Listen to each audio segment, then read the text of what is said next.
Hello everyone, DCB here, and welcome to another Warhammer 40K model build. In today's video we're building the Leman Russ Battle Tank, a standard Leman Russ Battle Tank with the standard battle cannon and one heavy bolter, no side sponsons and no command guy standing at the top. I'm going to be doing it in my own painting style in a time-lapse format. Hope you enjoy. The Leman Russ is the main battle tank of the Astra Militarum, and is also the most widely deployed tank in the Imperium. The tank is named after the Space Wolf's Primarch, Leman Russ. Far from a specialized vehicle, the Leman Russ was designed and built with remarkable reliability and versatility in mind. It can survive the worst the galaxy can throw at it, and can run on almost any combustible liquid fuel. Though slow, its frontal armour is strong enough to withstand the multitude of weaponry wielded by the enemies of the Emperor of Mankind. Its side and rear armour remains thinner to reduce the strain on the tank's engines. This characteristic does make the Leman Russ vulnerable to assault from these angles, requiring infantry support, other tanks, or very careful operations to protect the vehicle. The Leman Russ can only perform to its optimal capabilities when all of these elements are combined during an Imperial armoured advance. The Leman Russ's main battle tank is an ironclad dedication of might made manifest. They are the majesty of the Astra Militarum's armed forces, lumbering slabs of armour, and intolerant who, in a prosaic advance, has ground 1 billion foes of the Imperium to a bloody ruin. What the Leman Russ lacks in speed, it more than makes up for in brute force and survivability. Enemy fire patterns from its inch-thick armour like dust on the wind. Between its sponsors, hull and turret, the Russ carries enough firepower to pound almost any foe into submission. The tank's rugged simplicity and ease of manufacture ensures that the Imperium can field whole companies of Leman Russ with ease, burying the outnumbered foe beneath waves of irresistible armour fury. Dedicated Leman Russ tank companies play a key role in Imperial strategy, and the great Imperial tank officers will see armoured formation many miles in breadth sweep all before them in a rumbling tide. However, it is common to see armoured companies broken into squads to support infantry and artillery elements in the field. The presence of even one Leman Russ can provide an enormous boost to the fighting strength and morale of Imperial Guard infantry, while a whole squadron of such armoured brutes wields serious destructive power. Leman Russ squadrons can be deployed to spur out in an all-out offensive, reduce an enemy breakthrough to a tangled blood-soaked wreckage, or safeguard the thundering guns of artillery company from attack. With its many common variants, the Leman Russ is a versatile and deadly tool in the arsenal of any Imperial Guard commander. The Leman Russ is crewed by a minimum of 4 crewmen, including a commander, gunner, loader, and driver. Side-sponsored weapons may be added, each of which requires an additional crew member to operate. The Leman Russ is simple to operate, but very loud and uncomfortable for its crew. Due to the noise, interactive communication is only viable by an enclosed intercom system, with the commander having access to an external Vox caster. The history of the Leman Russ. The Leman Russ Battle Tank was first deployed sometime during the Great Crusade in the late 30th millennium, but most information about the vehicle from that ancient time is missing or non-existent. The Leman Russ Battle Tank provides to be a reliable and proven armour vehicle named after the Primarch of the Legion Astartes Space Wolves. In honour of his savage ferocity in war, numerous sub-patterns mounted a wide array of weaponry in service of the elite solar axes were often enhanced to the solar pattern, fitted with supremely survival and exploration systems. Leman Russ tanks in auxiliary strike squads were fitted with external fuel reserves and engines enhanced with force-induced charges. These combined to increase the tank's speed and operational range substantially, allowing them to make wide flanking advances in order to engage an enemy at the moment of infantry sections launched their own attack. Leman Russ assault squadrons consisted of heavily armoured variants of the solar pattern, reconfigured for direct assault against fortified enemies. They lacked the speed to strike Russ squadrons, but were formidably durable. The main weapons were comparatively short range in relation to artillery batteries, but they were used in a direct assault role or in close support of infantry.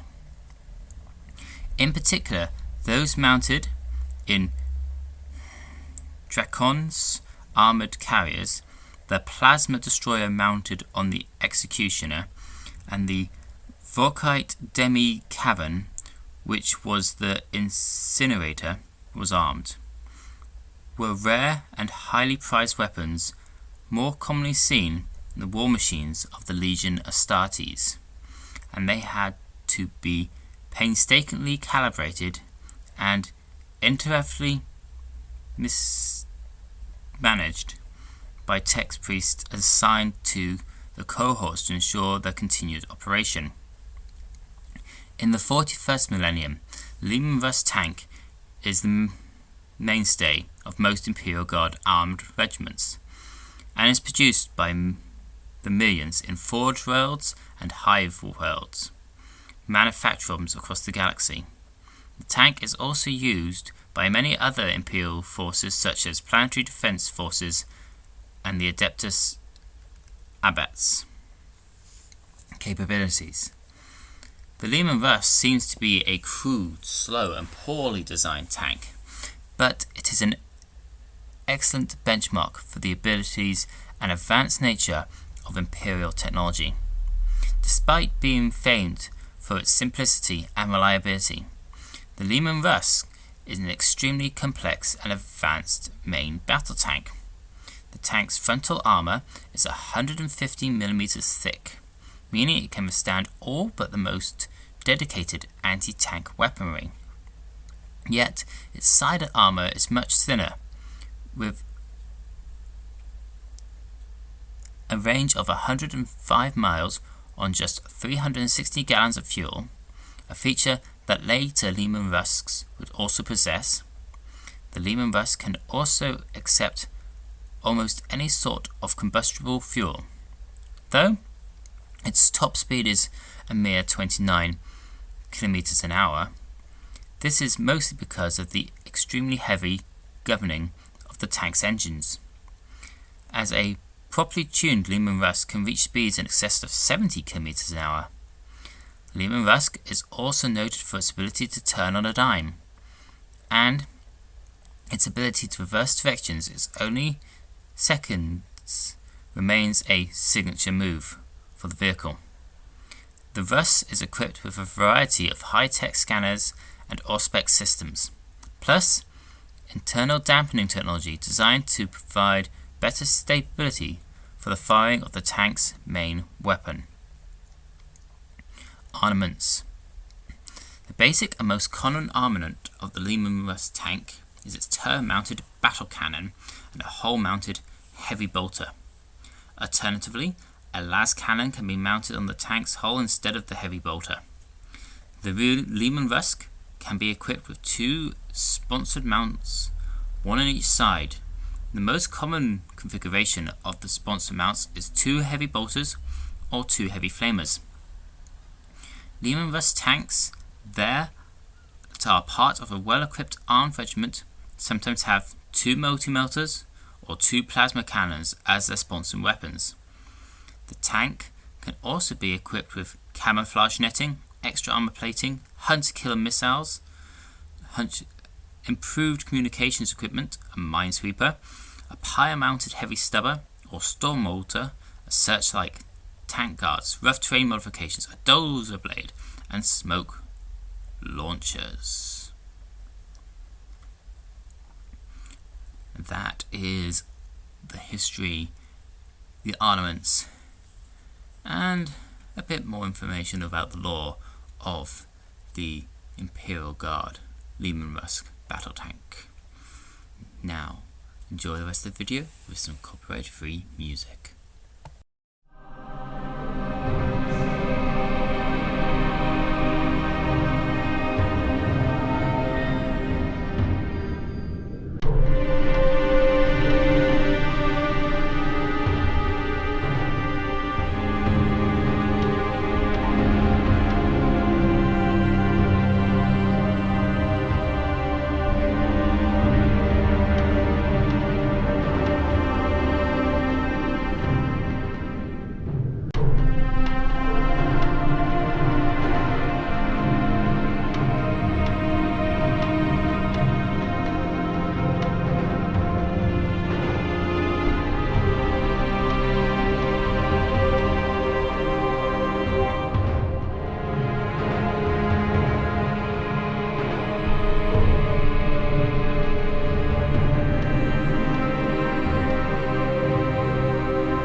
And there it is, all built, painted and ready to go. The Leman Russ Battle Tank in the colours of my Imperial Guard regiment that I've decided to do. Quite impressed with how I've improved my painting skills. Still got a long way to go. I don't claim to be a professional painter or anything like that. You can see that on the exhaust ports, the differences between the hash copper and the normal Balthasar gold with the shading of the non-oil. The tracks, which were originally painted with the lead belcher, once again with the oil coming out really nicely. The differences in colour between the standard Macragge blue, the Caledonian sky, of course all the single little metal details of the rivets with lead belcher. Once again with the rivets here was the warp block bronze, which is brilliant. On the tank gun itself, you've got obviously the shading, thanks once again to non-oil. The rims here were done with the same warp block bronze, same with the edge of the tank barrel, just to make it a bit more corroded. Even on the top there, you've got the lovely warp block bronze, bringing out all the fun things. A little bit of warp block bronze across there, the lead belcher. Once again, all the rivets being brought out by the lead belcher. Imperial Eagle, and all the little rivets. Yeah, I'm getting there. I'm getting there. Probably the worst bit that's painted on this one is the heavy bolter, I believe. I could still do quite a bit of work with that, but yeah, not too bad. Certainly still got a long way to go, but that is a normal Imperial Guard battle tank painted in the colours of my Imperial Guard army. Yes, it's not a standard colouring, and I know I still got a long way to go, but I hope that you enjoyed this video. As always, feel free to leave a comment, like, rate and subscribe. Until the next one, this is DCB for the Emperor.